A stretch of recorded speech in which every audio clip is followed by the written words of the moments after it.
Hi friends, welcome to Ragas Kitchen. நீங்க இன்னும் நம்ம சேனல் சப்ஸ்கிரைப் பண்ணலனா கீழ இருக்க சப்ஸ்கிரைப் பட்டன் பிரஸ் பண்ணிக்கோங்க. அப்படியே பக்கத்துல இருக்க பெல் பட்டனையும் பிரஸ் பண்ணிக்கோங்க. நான் அப்லோட் பண்ற வீடியோஸை நீங்க மிஸ் பண்ணாம பார்க்க முடியும்.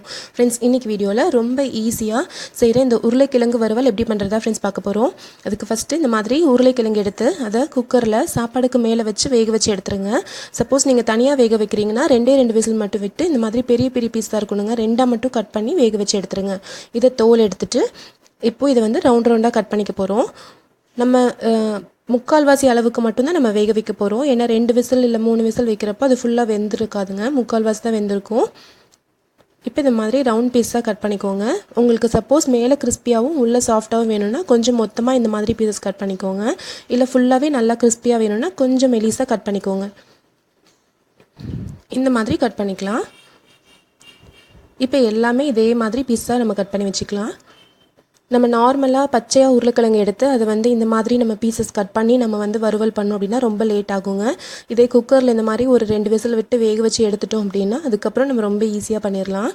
இப்போ ஒரு பேனில் ஒரு 2 டேபிள் ஸ்பூன் அளவுக்கு ஆயில் சேர்த்திருக்கேங்க. நம்ம வறுவல் செய்கிறோம் அப்படின்றனால கொஞ்சம் ஆயில் வந்து அதிகமாக தேவைப்படும். எண்ணெய் நல்லா சூடானதும் அதில் நம்ம பீசஸ் எல்லாத்தையுமே இது மாதிரி சேர்த்திக்கலாம். சேர்த்துட்டு ஒரு 2 நிமிஷத்துலேயே உங்களுக்கு வந்து நல்லா வந்து ப்ரௌன் ஆக ஆரம்பிச்சிரும். அதுக்கப்புறமா நீங்கள் வந்து அதை திருப்பி விடுங்க.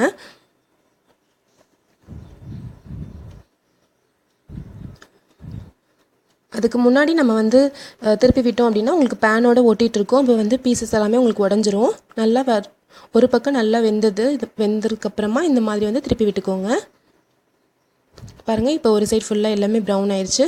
இப்போ அதே மாதிரி இன்னொரு பக்கமே நல்லா ப்ரௌன் ஆகட்டும். ஒரு 2 நிமிஷம் நீங்கள் விட்டாலே போதுங்க, நல்லா ப்ரௌன் ஆகிடும். கொஞ்சம் ஹை ஃப்ளேம்லேயே வச்சு நீங்கள் இதை குக் பண்ணிக்கலாம். இப்போ நான் அதில் இருக்க எண்ணெய் எல்லாத்தையுமே வடித்து வெளியில் எடுத்துட்டேங்க. இப்போ இதில் எண்ணெய் வந்து ரொம்ப கம்மியாக தான் இருக்குது.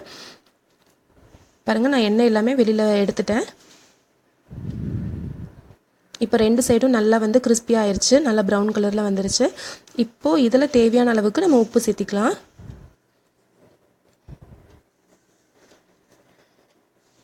ஒரு 1/4 டீஸ்பூன் அளவுக்கு மஞ்சள் தூள் சேர்த்திக்கலாம். தேவையான அளவுக்கு மிளகாய் தூள் சேர்த்திக்கலாம்.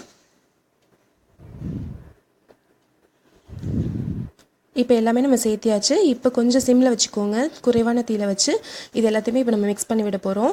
இதை கலந்து விடுறப்போ உடையாமல் கலந்து விடுங்க. அப்போ தான் வந்து ஃபுல் பீஸஸாக உங்களுக்கு அப்படியே கிடைக்கும். பாருங்கள் ஜஸ்ட் இந்த மாதிரி பெரட்டி மட்டும் விடுங்க போதும். நம்ம ரொம்ப போட்டு கலந்தோம் அப்படின்னா வந்து உங்களுக்கு உடஞ்சிரும் பீசஸ் எல்லாமே.